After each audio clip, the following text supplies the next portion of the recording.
the summer of discontent. Well, let's digest this now with Kelvin Mackenzie, the former editor of The Sun, of course. And Kelvin, I suppose the first question is, will people feel like this is a summer of discontent? Yes, these strikes might get a bit annoying, but given that we've all been relatively used to a lot of disruption over the last couple of years, working from home and all the rest of it, does it really have the potential to match 1979? That is a very good point. I'm glad you raised that, because the truth about the matter is that COVID, the deaths, and the fact that we all worked in a different manner in the last couple of years has meant that nobody can kill us in the way that, for instance, it could happen in the 70s. You take around my way, there's a 3-week strike starting literally today to clear the rubbish. Well, people will be working out fresh ways of either going to relatives or going to the dump themselves.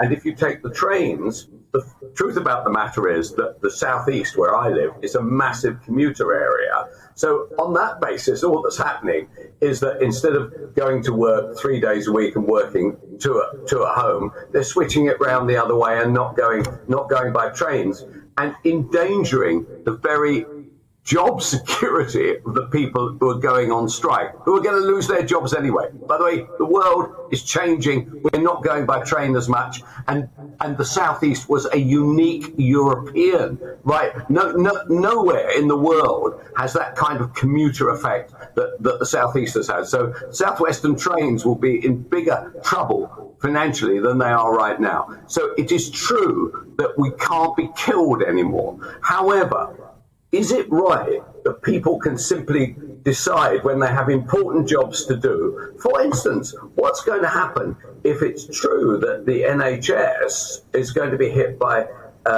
industrial disputes by either A, nurses, B, doctors, C, both? Is that an appropriate reaction in a commercial dispute over money? So patients are made sicker because of this kind of thing. I think there has to be a law which says that if you do a job which you bring life and death to your job, along with your job, you cannot have the same powers that you have, for instance, with Open Reach. So BT go on strike. Oh yes?